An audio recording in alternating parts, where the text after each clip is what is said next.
Over the past few decades, China and India have embarked on distinct developmental trajectories. Both nations, rich in history and culture, faced significant challenges in their quest for modernization. A critical factor influencing their respective paths has been their attitude towards external criticism and their subsequent actions. China's response to criticism. 2 decades ago, China was often labeled as dirty, polluted, and underdeveloped by Western observers. Instead of dismissing these critiques, China acknowledged the issues and initiated comprehensive reforms.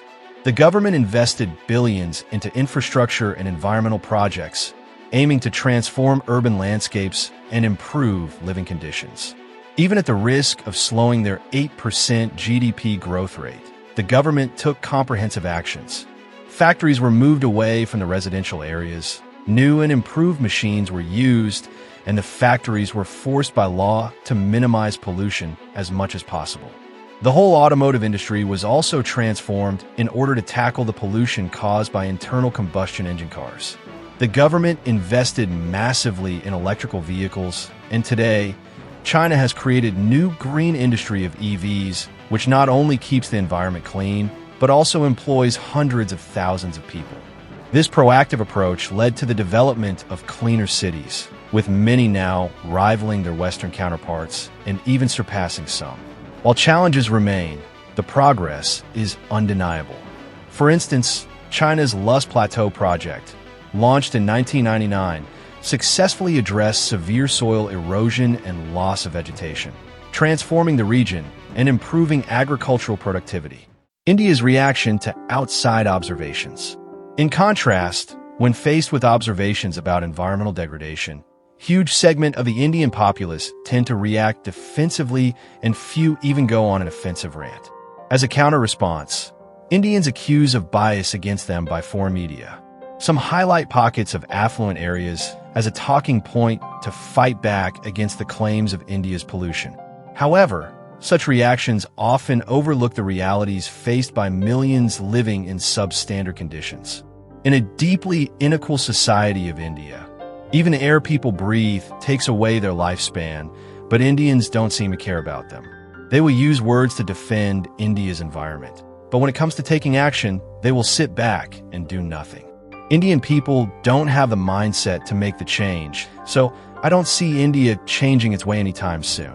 In recent months, India had a massive religious event called Mahakumbh. During the event, Hindu devotees go to the holy river Ganga and bathe there to wash their sins away.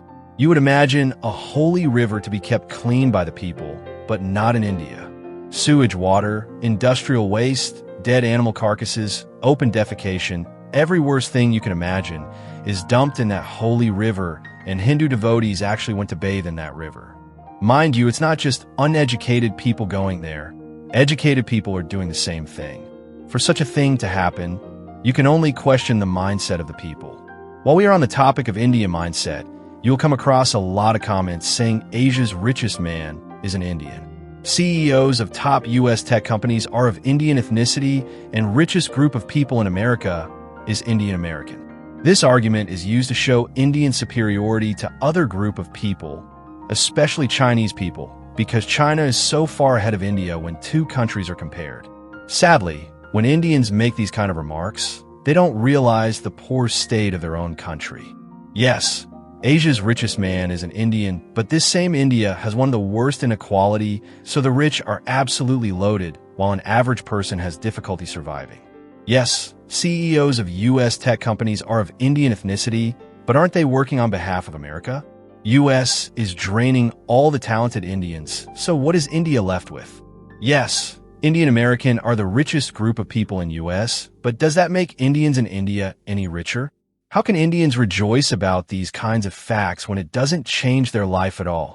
Unfortunately, Indians' mindset is such that they will take small, insignificant wins to make themselves feel superior over other people. Indian netizens often use the word superpower when they describe their country, believing only US and China to be stronger than them. This belief comes to them because their leaders constantly remind them they are fifth largest economy in the world, soon to be third, and their mindset is such that they easily take praises and believe in it. But the reality is, India stands at 122 rank in per capita basis, even poorer than war-torn Libya. Add to that the deeply unequal society of India. More than half of the world's desperately poor people live in India. So much for that superpower status, huh? In contrast, Chinese don't have to say they're superpower. Other countries know China is a superpower because actions speak louder than words. If not the economy, then what about their military? Indians believe they're superpower because their military is only behind US and China.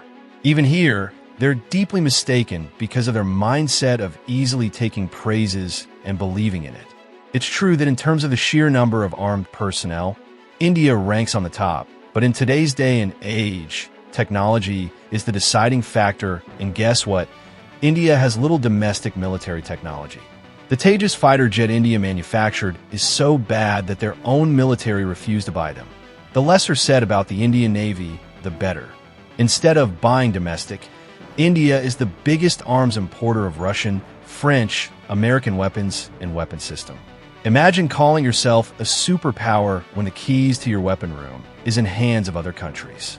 China was not known for making great military hardware either, but did they talk big? No, they silently worked on it. They bought Russian weapons, reverse-engineered it, and updated their domestic capacity. They spied and even stole best American technology to upgrade their own military. For years, China was labeled copycat, unable to develop its own military hardware, but today China can produce some of the best military weapons. If a war starts tomorrow, China can arm itself completely. On the other hand, India will not only pay billions, but India will be requesting France, Russia, and US for military supplies to be faster, so they can arm their men. This is the difference when one works hard while the other talks about their own greatness. I don't want this to be a video just bashing India, so let me also give some practical solutions to the problems India faces. Recognizing and accepting flaws is a crucial step toward meaningful progress. China's past experiences serve as a testament to this principle. Once criticized for producing low-quality, knockoff products, China admitted these shortcomings and focused on improvement. Today, China is competing with the likes of US, Europe, and Japan in every field. China is even leading in some industries like EVs and green energy. The Chinese people worked really hard to reach this point. If China can do it, why cannot India? But are Indians willing to put in the work? Most young, hardworking Indians chose to migrate abroad for better pay and prestige. This needs to change. Going abroad to learn is great, but they need to come back and work really hard to develop India. As for the Indians who are great at talking, only a great leader can get them to stay humble and start working. The role of visionary leadership. Leadership plays a pivotal role in steering national development.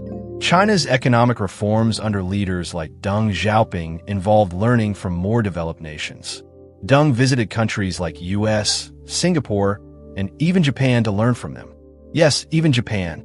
Deng knew very well the atrocities committed by the Japanese against the Chinese, but he still chose to learn from the Japanese because Japan was far ahead of China at the time. This humility and eagerness to learn from others accelerated China's modernization. Indian leaders need to take a note from Deng Xiaoping. Learn from countries who are better than you, be it friend or adversary. Modi tried to make India a manufacturing powerhouse and started a Made in India program. This program started years ago, and the result, a massive failure. China is a manufacturing powerhouse. So did Modi go to learn from the Chinese? No. Instead, India damaged its relation with China, and as a result, Made in India program failed completely. Chinese businessmen with the money and technical know-how went to Vietnam, Cambodia, Laos to set up factories. These factories could have easily come to India given the massive market of India and the cheap labor, but Modi made sure Chinese investment was not allowed in the name of national security. Recently, Modi government made a complete U-turn and now want Chinese investments. But how can it be so simple? India once again lost a golden opportunity to show its immense potential because of foolish leaders. India's potential. India possesses immense potential, with a young population and a growing economy. To harness this potential fully, there needs to be a collective shift towards embracing constructive criticism. Instead of viewing external observations as insults, they can be seen as opportunities for improvement. By focusing on tangible actions rather than rhetorical rebuttals, India can address its infrastructural and environmental challenges more effectively. The experiences of China and India underscore the significance of attitudes toward criticism in shaping national development. China's willingness to acknowledge and address its flaws has been instrumental in its rapid progress. India, by adopting a similar approach, can accelerate its journey toward becoming a global powerhouse. Constructive self-reflection, coupled with decisive action, remains the cornerstone of sustainable development. If you enjoyed the video, don't forget to like, subscribe, and share. Thank you for watching.